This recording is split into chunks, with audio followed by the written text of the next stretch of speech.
mayamgi nungainabagidamag laijariba Makhal Mathel Manipur channel na mayambu ikoknona khoirumjari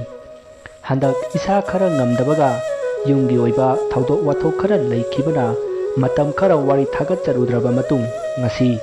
mayamgi mafamda tahanjagadoriba Manipuri horror story asigi maming Soren wari asi hingliba amati sikraba kanagumbi amataga mari lenajadi aibana wakana sagatjaraga tabiribasingi ngahak pathanabagidamagta semjaba warini hojik mayamda khudol tamjari Manipuri horror story Soren khul amada yamaluna tinaba mamanaba makhoi ahum lerami makhoi ahumgi mamingna James Boynaw mani haina kawi nungmagi numitni mani hoigi mayambadu luhongnabagi yumkai semjinba kanna laknabadu mating pangnabagi James amadi Boynaw su lakhi manina Boynaw amadi James pu hauraduna makhoi punna lambida lakminnabani makhoi ahum lekai amamamdagini maniga James kati khara naknai aduga Boynaw di khara lapnai asumna manina mathang hauraga makhoi punna lakminari mania aikoina tawduriba thabak sibu kari thabakno mataw James kaishu nateda aikoigi maning maya sit senba aduga aigi rujanaba ising sokpa si khaktanida ya waroida adaidi khara thamale horo hainabidaga leire maniga James ka sanariba wari duda Boynaw na hai bai mania horen numdang pukri panti lampakta isai leyena hai yengusiko hai ai anganga sanga tawdi aibu noigi namanabro mani gaina bai James masigi ahan sabasi swaida sanskar toro masira aduna faraba janida asuwana hindu saru sijakhibana fareda is nabani kisi misangni ne ha asumna makhoi ahum wari sana khana launa asum lakpada makhona saliba lambi adugi mataida hauriba khongnang pambi amagi makhongda ahan ama ganja thaklaga phamduna leiramki ahan adu ubada mani James amadi Boynaw makhoi ahumdu ahan adugi ganja adu khara thakpa yabra yengsi haiduna ahan adugi manakta sangsilli adugu wari sajali ipuwa asikpasida monda nungaina uida khongnang makhongsida mahadeva saramiro adumna khallibra noina ai law phamune sida phamune noisu nuksida isu nakhoi upasidi aigi sunupadu khangningne ningsinglei asumna ahanaduna magi masunupa amagi waridu nungaitana liri adugu makhoi ahumdi ahanaduna liri bu waridu kaya nasungdudi ahanaduna singliba ganja adu karamna thakke haisige haina kok thadanari matang aduda James na ahanaduna hari kaka ihe ipuna thakliba ganja si aikhoisu khara thakke yabro ipugi ganja leinaba sendusu aikhoi pigeba asumna James na hairakpada ahanaduna lok khuna hari hai noibu masi sirinaba haibrane ahanatugi wangangduda manina noksenaraga khumi ipu khara dum hai tare faida se noina bu hai haradi thau yai kaidera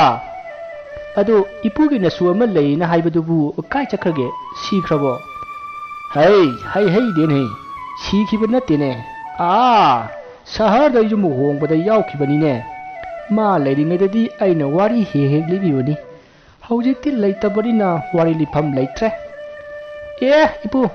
karigina thoi wari no nasu aikhui su leirisiri ipu wari liro aikhui tage lagi wari oina liro amma mathengda satpada nungainaba as kainumi James rol anirekta ngairi acting do yam henjen mankreko kangre mataw ko kasi sakar wale he asumna hainaringai ahanaduna makhoi ahumda munna yenglaga wari haurai se noina liyu harabani naima lige ko khongang amada nupa macha ahum lerami makhoi ahumsi yamna ngoksenai aduga yamnasu luna tinajai ꯃꯈꯣꯏꯅ ꯅꯣꯡꯃ ꯑꯆꯧꯕ ꯇꯨꯔꯦꯜ ꯑꯃꯗ ꯉꯥ ꯐꯥꯕ ꯂꯥꯛꯄꯗ ꯇꯨꯔꯦꯜ ꯃꯄꯥꯟꯗ ꯂꯩꯔꯝꯕ ꯁꯔꯣꯏ ꯉꯥꯔꯣꯏ ꯃꯌꯥꯝ ꯑꯃ ꯊꯦꯡꯅꯕꯗꯒꯤ ꯃꯈꯣꯏ ꯑꯍꯨꯝꯗꯨ ꯍꯥꯠꯅꯅꯕ ꯇꯥꯟꯅꯔꯛꯂꯦ꯫ ꯑꯁꯨꯝꯅ ꯑꯍꯟ ꯑꯗꯨꯅ ꯋꯥꯔꯤ ꯂꯤꯔꯤꯉꯩ ꯉꯁꯥꯏꯗꯒꯤ ꯃꯪꯂꯝꯕ ꯅꯣꯡꯅ ꯃꯀꯨꯞ ꯃꯀꯨꯞ ꯇꯥꯕ ꯍꯧꯔꯛꯈꯤ꯫ ꯃꯁꯤꯗꯒꯤ ꯑꯍꯟ ꯑꯗꯨ ꯋꯥꯔꯤ ꯂꯤꯕ ꯂꯦꯞꯈ꯭ꯔꯦ ꯑꯗꯨꯒ ꯍꯥꯏꯔꯛꯏ,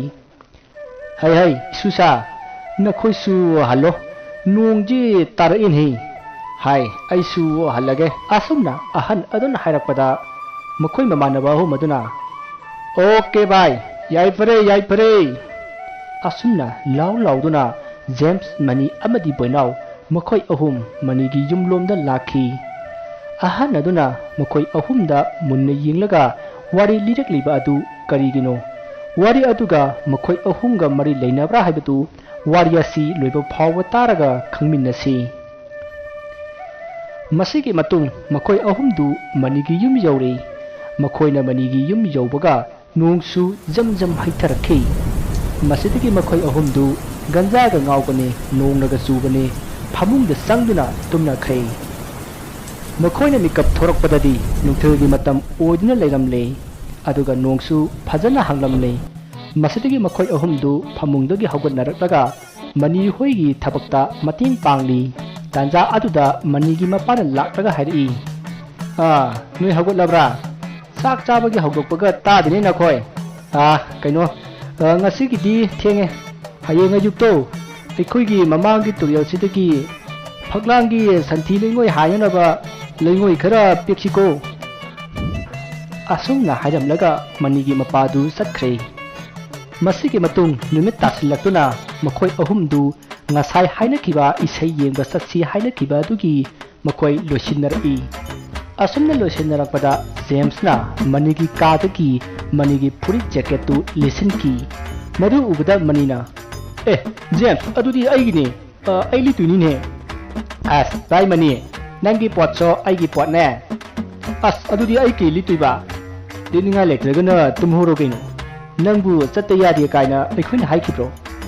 ꯇꯥꯟꯖꯥ ꯑꯗꯨꯗ ꯃꯅꯤꯒꯤ ꯃꯌꯥꯝꯕꯗꯨ ꯃꯈꯣꯏꯅ ꯉꯥꯡꯅꯕꯗꯨ ꯇꯥꯕꯗꯒꯤ ꯃꯅꯤꯒꯤ ꯀꯥꯗ ꯆꯪꯉꯛꯑꯒ ꯃꯥꯒꯤ ꯐꯨꯔꯤꯠ ꯑꯃ ꯄꯤꯔꯛꯏ꯫ ꯃꯁꯤꯗꯒꯤ ꯃꯈꯣꯏ ꯑꯍꯨꯝꯗꯨ ꯍꯔꯥꯎ ꯂꯣꯏꯁꯤꯟꯗꯨꯅ ꯏꯁꯩ ꯌꯦꯡꯕ ꯑꯗꯨ ꯆꯠꯈꯤ꯫ ꯃꯁꯤꯒꯤ ꯃꯇꯨꯡ ꯃꯈꯣꯏ ꯏꯁꯩ ꯌꯦꯡꯕ ꯂꯣꯏꯔꯒ ꯃꯅꯤꯒꯤ ꯌꯨꯝꯗ ꯄꯨꯟꯅ ꯍꯜꯂꯛꯂꯦ, ꯑꯗꯨꯒ ꯃꯈꯣꯏ ꯑꯍꯨꯝꯗꯨ ꯆꯥꯛ ꯆꯥꯔꯒ ꯇꯨꯝꯂꯤ꯫ ꯇꯥꯟꯖꯥ ꯑꯗꯨꯗ ꯃꯅꯤꯒꯤ ꯃꯃꯪꯗ ꯃꯨꯁꯤꯟ ꯃꯨꯕ ꯑꯉꯥꯡ ꯑꯃꯅ ꯃꯍꯥꯛꯄꯨ ꯏꯁꯤꯡꯗ ꯅꯝꯁꯤꯟꯗꯨꯅ ꯊꯝꯈꯤ꯫ ꯑꯁꯨꯝꯅ ꯇꯧꯔꯛꯄꯗ ꯃꯅꯤꯗꯨ ꯃꯈꯣꯡ ꯃꯈꯨꯠ ꯐ꯭ꯔꯪ ꯀꯥꯎꯔꯛꯈꯤ꯫ ꯃꯀꯣꯛ ꯑꯗꯨꯁꯨ ꯅꯥꯀꯟ ꯑꯃꯗꯒꯤ ꯅꯥꯀꯟꯗ ꯍꯨꯠ ꯂꯩꯔꯛꯏ꯫ ꯇꯧꯔꯛꯂꯤꯕ ꯃꯑꯣꯡ ꯑꯗꯨꯗ ꯖꯦꯝꯁ ꯑꯃꯗꯤ ꯕꯣꯏꯅꯥꯎꯅ, ꯚꯥꯏ ꯀꯩꯗꯧꯔꯒꯦ? ꯃꯪꯂꯥꯛꯅꯔꯕꯣ? ꯁꯦ ꯍꯧꯒꯠꯂꯣꯃꯤ ꯍꯥꯏꯅ ꯍꯧꯗꯣꯛꯂꯝꯃꯤ꯫ ꯑꯁꯨꯝꯅ ꯀꯟꯅ ꯀꯧꯕꯗꯒꯤ ꯃꯅꯤ ꯑꯗꯨ ꯃꯤꯀꯞ ꯈꯪꯊꯣꯔꯛꯏ꯫ ꯃꯗꯨꯗ ꯃꯅꯤꯅ ꯃꯁꯥ ꯑꯗꯨ ꯁꯣꯔ ꯊꯕꯦꯠ ꯍꯣꯜꯂꯒ ꯖꯦꯝꯁ ꯑꯃꯗꯤ ꯕꯣꯏꯅꯥꯎꯗ ꯌꯦꯡꯉꯛꯏ꯫ ꯃꯇꯝ ꯑꯗꯨꯗ ꯕꯣꯏꯅꯥꯎꯅ, ꯃꯅꯤ, ꯀꯩꯗꯧꯔꯒꯦ? ꯑꯩꯈꯣꯏꯁꯦ ꯅꯃꯥꯟꯅꯕꯅꯤꯅꯦ, ꯕꯨꯠ ꯃꯥꯜꯂꯨꯔꯕꯣ? ꯍꯥꯏ ꯃꯅꯤ! ꯑꯁꯨꯛꯅ ꯍꯥꯏꯔꯒ ꯖꯦꯝꯁꯅ ꯃꯅꯤꯒꯤ ꯃꯃꯥꯏꯗ ꯁꯦꯠ ꯊꯥꯖꯤꯜꯂꯤ꯫ ꯃꯗꯨꯗ ꯃꯅꯤꯅ, ꯀꯔꯤꯅꯣꯅꯦ, ꯅꯥꯏꯅꯦ꯫ ꯃꯇꯥꯡ ꯑꯗꯨꯗ ꯕꯣꯏꯅꯥꯎꯅ, ꯋꯥꯈꯜ ꯂꯥꯛꯑꯕꯣ? ꯚꯥꯏ,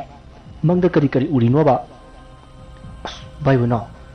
ꯑꯩꯒꯤ ꯃꯪꯗ ꯑꯉꯥꯡ ꯃꯨꯁꯤꯟ ꯃꯨꯕ ꯑꯃꯅ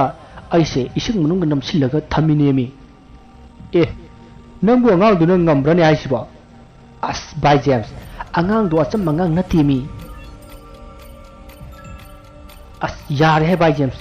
ꯚꯥꯏ ꯑꯅꯤ, ꯑꯗꯨꯏ ꯋꯥꯗꯣ ꯀꯣꯟꯅ ꯁꯥꯟꯅꯔꯁꯤ, ꯍꯧꯖꯤꯛꯁꯤꯗ ꯑꯗꯨꯏ ꯋꯥꯗꯣ ꯄꯟꯅꯔꯅꯨ꯫ ꯑꯗꯨꯒ ꯚꯥꯏ ꯃꯅꯤ, ꯅꯪꯁꯨꯅꯦ ꯃꯪꯂꯥꯛꯅꯕꯗꯣ ꯑꯗꯨꯝ ꯇꯨꯃꯤꯟꯅ ꯃꯪꯂꯥꯛꯅꯧ, ꯐ꯭ꯔꯪ ꯀꯥꯎꯔꯛꯀꯅꯨ, ꯇꯨꯝꯕ ꯌꯥꯗꯦꯕꯀꯣ꯫ ꯑꯗꯨꯕꯨ ꯑꯩꯅꯔꯣ? ꯑꯩꯅꯔ ꯍꯥꯏꯕꯅꯤꯗ꯫ ꯈꯪꯗꯦ, ꯑꯩꯗꯤ ꯕꯥ ꯇꯨꯝꯃꯦꯍꯦ, ꯀꯥꯎꯔꯛꯀꯅꯨ ꯍꯥꯏꯁꯤꯅꯤ꯫ ꯑꯩꯁꯨ ꯇꯨꯝꯃꯦ, ꯒꯨꯗ ꯅꯥꯏꯠ꯫ ꯑꯁꯨꯝꯅ ꯍꯥꯏꯔꯝꯃꯒ ꯕꯣꯏꯅꯥꯎ ꯑꯃꯗꯤ ꯖꯦꯝꯁꯇꯨ ꯇꯨꯝꯈ꯭ꯔꯦ꯫ ꯑꯗꯨꯕꯨ ꯃꯅꯤꯗꯤ ꯃꯃꯪꯗ ꯇꯧꯈꯤꯕ ꯑꯗꯨ ꯅꯤꯡꯁꯤꯡꯂꯨꯕꯗ ꯑꯀꯤꯕ ꯐꯥꯎꯔꯝꯃꯤ, ꯑꯗꯨꯕु ꯃꯍꯥꯛ ꯃꯀꯨ ꯃꯪꯅꯤ ꯈꯟꯗꯣꯛꯂꯒ ꯇꯨꯝꯊꯈꯤ꯫ ꯑꯁꯨꯝꯅ ꯃꯇꯝꯗꯨ ꯍꯧꯈ꯭ꯔꯦ꯫ ꯃꯊꯪꯒꯤ ꯅꯣꯡ ꯉꯥꯜꯂꯦ꯫ ꯖꯦꯝꯁ, ꯕꯣꯏꯅꯥꯎ ꯑꯃꯗꯤ ꯃꯅꯤ ꯃꯈꯣꯏ ꯑꯍꯨꯝꯁꯨ ꯍꯧꯒꯠꯇꯨꯅ ꯌꯨꯝꯒꯤ ꯊꯕꯛ ꯇꯧꯕ ꯍꯧꯔꯛꯏ꯫ ꯑꯁꯨꯝꯅ ꯃꯈꯣꯏ ꯑꯍꯨꯝꯅ ꯊꯕꯛ ꯇꯧꯔꯤꯉꯩ ꯃꯅꯤꯒꯤ ꯃꯄꯥꯕꯨꯡ ꯑꯗꯨ ꯂꯥꯛꯇꯨꯅ ngarang mana hairamba phaklang da santhi lengoi hainabagi lengoi pekpa adu sananaba hairakhi masidagi makhoi mamanaba humdu haunaduna mani hoigi turel gi thongra lomda kumtharak i tanza adu da James na bai mani noi gi turel sidi isuk su odana tanna laiga yamna leramdu mali he e leina nang lei sidi nasa khang dwai sibo mai karan se amu hawra dong yara se matawani bai mani kadai de noi kun pik tuiba lengoi dubo mataw bino asumgi leirai se asi lengoi yam phabni asumdagi hekta pik rasi asidi songi ha song sunu kaino asi haidana bagi natro nangna thang pai de ido asumna makoyo humadu ngang duna manina hariba lengoi aphaba lei hariba jaga adu yorokle asumna mafam adu yorokpada poinhauki masada ihai hainadaba karigumba ama phaurakhi adubu kaisu khanjallude makoina thokpa nu noktuna lengoi kotuna leibak tauba horaki adubu makoina tawribadu napi singnang mayamgi marakta tawbanina napi singnang singi marana lengoi adu phajana kotpa yaramde masitigi maikoina lengoi aphaba phanganaba komadu kharaga luna tawthaki asumna makoina lengoi kotna kum asum tawthabada karigumba kok lawba ama thingnaki asumna makoina tawbada kok lawna thingnaba aduda James na karino haiduna kharaga luna tawthaki aduga yembadadi lebakna saba safu ama oiramki madu ubda makhoi ahumdu safu aduda munnai jengduna leikhi asumna ngeha munnai jengamaga James na safu adu makhuna tap lawna paikhatlaga thangatli aduga safu adu makhada khangtha thadaki asumna lebak saba safu adu thangatlaga thadaba aduda safu adu macet kaikhi safu adu kaibada safu adudagi pukpada ngaiba angang ama ihing na hing saba makai yawramki madu upata James na angang adu lokhat ke haina paige tawri tawriba mataw atuda boinaw amadi manina James pu makut pharami aduga kaidurga James haina hangki adubu James di hoi mai haidana angang adubu payana bo honari masidagi mani amadi boinawna James ki mamaida khupak ne set thajili aduga manina turiandagi ising khara makhutna souraga James ki mamaida saisili tanja aduda James tu gyan khanglak lakpagum kaidurge bai haina koilei leri masida manina boinawda ingit tawduna yumda prap hallasi haibadagi makhoi ahumdu makhoina pikliba lengoi adu pudabida turel lomdagi prap karakhi makhoi ahumna tureldagi prap karakpada makhoigi tungda kanagumba ama isingda iroiduna innarakpagum tawki makhoi ahumdu kisallakpadagi grung chenarakle asumna makhoina selakpada turel mathak jawrakle makhoina turel mathak hek jawbaga manigi mapadusu lakhi turel ge mathakta makhoi ahumga thengnare masidagi manigi mapana haima noidi lengoi amata pelaktrabo mapage wahangduda manina baba aikhoi khudadudi yam songhowe aduna asom khudadagi woina piklage na tobane hoine hawjikti yumda tulu panarabanina turel se kumnadre aduna songjilibanine fare asomdagi pi urasi asomna hairaga manigi mapaga punna nakan amadagi lengoi pekhi asomna makhoi ya langduna lengoi pekpadu loiraga yumda holli asomna tawbadagi ngasai makhoina thingnakiba safugi wari adu thoina ningsingludre masigi matung thabak loraduna makhoi sak sanabagi sem sanarei injang su hawi manigi mayambana sinduna yen thongduna leiramle makhoi ahumdu harau phamtharai aduga James na hairi laknaro aima phami hei asumna haraga makhoi ahumgi kompak masa amada pulap hapliba yen athongba arudagi James na khara kotharai wah aina pamjaba makhung si mare lai khoiramage hei noi michau changanu tanja aduda manina bai James tum khara loro injang si tum ndong mandi chabu chadri yam khangoi mawngni na lobudi lobirogeda asomna haraga James tu thum longnaba honari asumna mahakna thum lorga leisilapdadi mana khotharamba yen makhong adu leiramdre ai sidagi potudi maduda manina nangi potso aigi potne as bai nangi sidi ngarang jike tugi laman khumba malida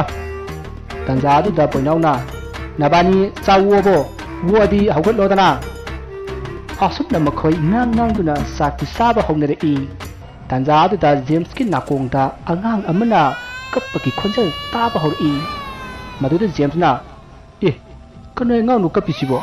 asuyamna kana kapisibo thiemgi haidine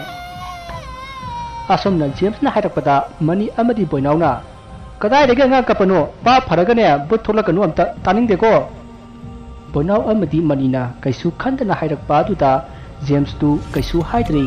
aduga taramba angang kapaki khonjal adusu takhidri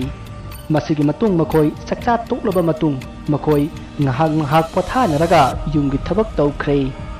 asumna matamdu hokiduna numidangge matam oirakle James mani amadi boinau makhoi ahum wari sanaduna mani gi kada lairi tanja aduda ngasai nungthin chakchabata James na takiba anga kapagi khonjal adu amuksu James na taki khonjal adu tabata James na mani amadi boinau da hari hai ngasai nungdin kapkiba ngang du hodisu amu kapi ini khukap la kap na thiriba karamba mama sathibi na pokpa masa ora janone mataoni mui ku tadro James na haida iba wafam matuda mani amadi boinau du yengnei aduga James na hariba khonjal adu tabra haina mana thangkatuna tuminna lekhi James na haiba du makchungki mani amadi boinau su anga kapaki khonjal adu takhi khonjal adu tabada mani amadi boinau du tu sungki masada akiba phauki adugu James ti kaisu tawdabagum wa pangang da ngangli masidigi manina takna haidi asida kapi bangang se ngahan kai kapatadi ngasai khoina khotu ambadu urajalo mandigi wafam du tabata James amadi boinau du ipa pakhatli aduga kibusu foundera i masidigi James na haidi bai mani kayuno na haidubo ngasai du di asibana bu kapkadro bai James asibadu achamba asibu oiramjadi kamdoba aikhoina khoto aba matung amuk hanaki mafamda phumjillamadi kasu taramdabusu yai manigi wafamduda boinauna adu oraga hojik phumjilusi haibro kaidi wanoda amuk sinadana madi lai oramani hojik numidanga oire pera kanida mado bai mani nang sidi kigan khre nang da mangthau aikhoi tung ilekese yare oigedaba wa amta hainade no sidi oigedaba wa haibabu kaino aigidi hojik chatlaga phumjilusi da leihe poina ki wafamduda manidu kibagira tanbagira khangdi khangsau sauri nang phumuro chalo nang phumuro masi punamakse James nangna tholi bunisi nangna khulu budai ne base hera engonda de tanar kanuda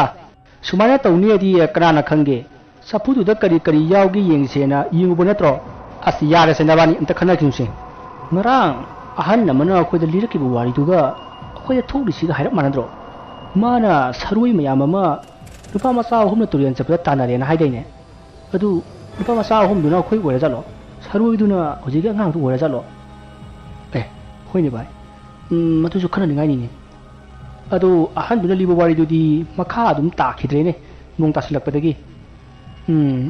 khangre tawrise aidi ba masi kaya hainade ne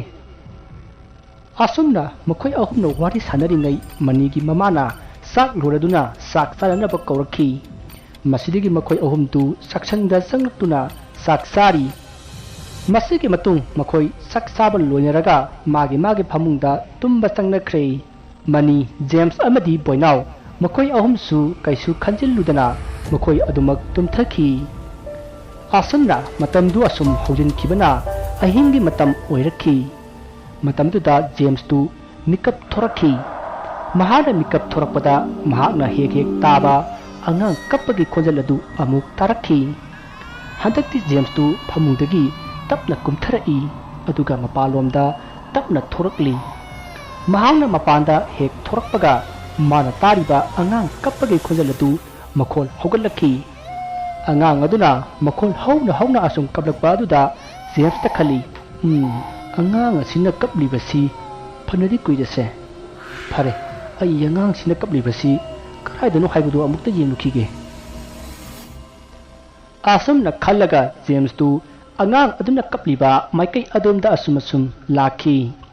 ꯑꯁꯨꯝꯅ ꯂꯥꯛꯄꯅ ꯃꯍꯥꯛ money ꯍꯣꯏꯒꯤ ꯊꯣꯡꯒꯥꯜ ꯂꯥꯟꯊꯣꯔꯛꯂꯦ ꯇꯥꯟꯖꯥ ꯑꯁꯤꯗ ꯐꯃꯨꯡꯗ ꯇꯨꯝꯗꯨꯅ ꯂꯩꯔꯤꯕ ꯄꯣꯏꯅꯥꯎꯗꯨ ꯃꯤꯀꯞ ꯊꯣꯔꯛꯈꯤ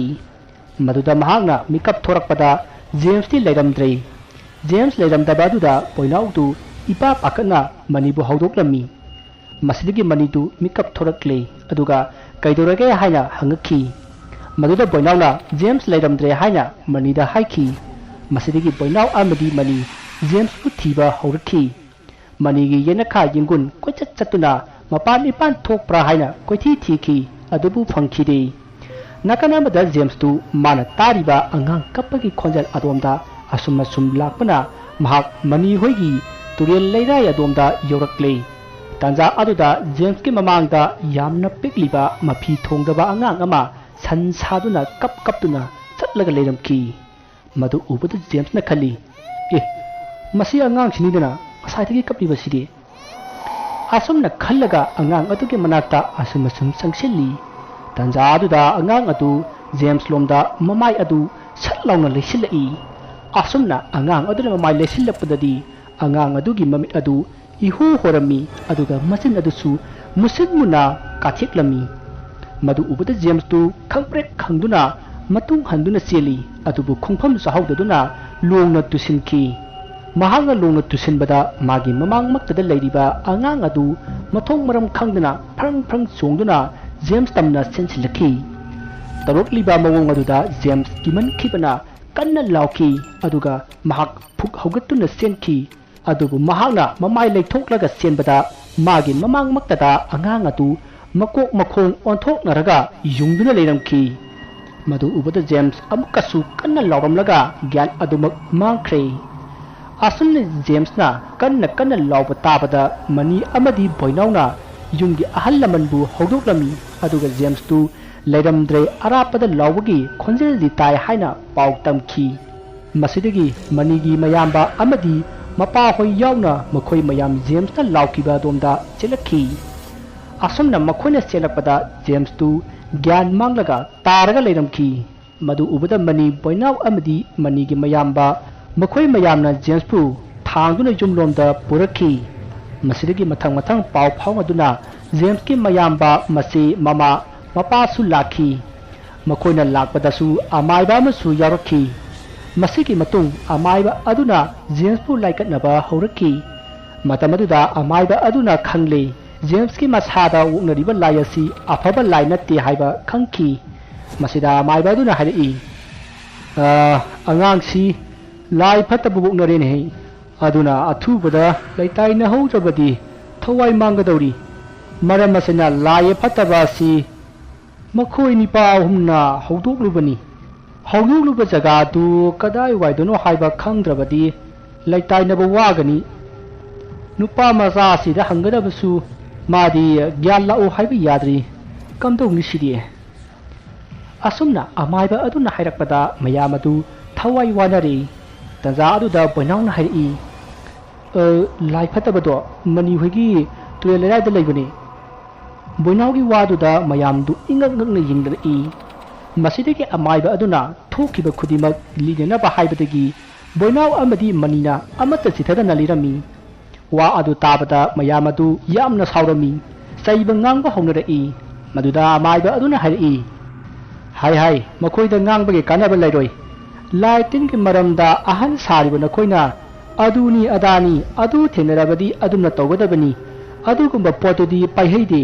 adumna tawragana adu tawgadabani haibna singbadu pungning loksing oiba yaba kharasu takpaigadabani masai ahan sabana khoigisu asoiba laiko fare hojikti puna makhanglabanina ai laitainarage ko tawgatapu makhoina hotok lamba pot adudi phumjilludaba yaroi aduna leiba ki chapu ama thaurang taw aduga nakhoi nupa kharaga sem sauko asumna amaiba aduna hayugi matung inna makhoi nupa kharaga loinana boinau amadi mani yauna makhoi ꯀꯣꯝ ꯇꯧꯔꯝꯕ money ꯍꯣꯏꯒꯤ ꯇꯨꯔꯦꯜ ꯂꯩꯔꯥꯏ ꯑꯗꯨꯗ ꯂꯥꯛꯂꯦ ꯑꯃꯥꯏꯕ ꯑꯗꯨꯗꯤ ꯃꯆꯤꯟꯗ ꯂꯩꯋꯥ ꯀꯌꯥ ꯂꯦꯞꯇꯅ ꯃꯨꯔꯨꯝ ꯃꯨꯔꯨꯝ ꯁꯣꯜꯂꯤ ꯑꯁꯨꯝꯅ ꯂꯥꯛꯄꯅ ꯃꯈꯣꯏꯅ ꯇꯧꯔꯝꯕ ꯀꯣꯝ ꯑꯗꯨꯒꯤ ꯃꯅꯥꯛ ꯌꯧꯔꯦ ꯑꯗꯨꯕꯨ ꯑꯉꯥꯡ ꯑꯗꯨꯗꯤ ꯂꯩꯔꯝꯈꯤꯗꯦ ꯃꯁꯤꯗꯒꯤ ꯑꯃꯥꯏꯕ ꯑꯗꯨꯅ ꯂꯩꯋꯥꯀꯌꯥ ꯁꯣꯟꯗꯨꯅ ꯀꯧꯕꯗꯒꯤ ꯑꯉꯥꯡ ꯑꯗꯨ ꯂꯥꯎ ꯈꯣꯡꯅ ꯀꯞꯇꯨꯅ ꯑꯁꯣꯡꯕ ꯅꯥꯔꯛ ꯑꯃꯗꯒꯤ ꯊꯣꯛꯂꯛꯈꯤ ꯑꯗꯨꯒ ꯑꯁꯤꯕꯒꯨꯝ ꯑꯃꯥꯏꯕ ꯑꯗꯨꯒꯤ ꯃꯅꯥꯛꯇ ꯇꯨꯈ꯭ꯔꯦ ꯃꯁꯤꯗꯒꯤ ꯑꯃꯥꯏꯕ ꯑꯗꯨꯅ ꯑꯀꯟꯕ ꯂꯩꯋꯥ ꯀꯌꯥ ꯁꯣꯟꯗꯨꯅ ꯑꯉꯥꯡ ꯑꯗꯨꯕꯨ ꯑꯃꯥꯏꯕ ꯑꯗꯨꯅ ꯄꯨꯔꯛꯄ ꯆꯐꯨ ꯑꯗꯨꯗ ꯍꯥꯞꯆꯤꯜꯂꯒ ꯐꯨꯝꯖꯤꯟꯈꯤ ꯃꯁꯤꯗꯒꯤ ꯑꯃꯥꯏꯕ ꯑꯗꯨꯅ ꯍꯥꯏꯕꯒꯤ ꯃꯇꯨꯡ ꯏꯟꯅ ꯃꯌꯥꯝ ꯑꯗꯨ ꯌꯨꯝ ꯌꯧꯅꯅꯕ ꯀꯅꯥꯁꯨ ꯍꯟꯅ ꯌꯦꯡꯗꯅ ꯄꯔꯞ ꯄꯔꯞ ꯂꯥꯛꯈꯤ ꯑꯁꯨꯝꯅ ꯂꯥꯛꯄꯅ ꯃꯈꯣꯏ ꯌꯨꯝ ꯌꯧꯔꯦ ꯃꯁꯤꯗꯒꯤ ꯑꯃꯥꯏꯕ ꯑꯗꯨꯅ ꯏꯁꯤꯡ ꯑꯁꯦꯡꯕ ꯈꯔ ꯂꯧꯔꯒ ꯂꯥꯏ ꯈꯔ ꯁꯣꯜꯂꯒ ꯖꯦꯝꯁꯇ ꯈꯤꯛꯆꯤꯟꯈꯤ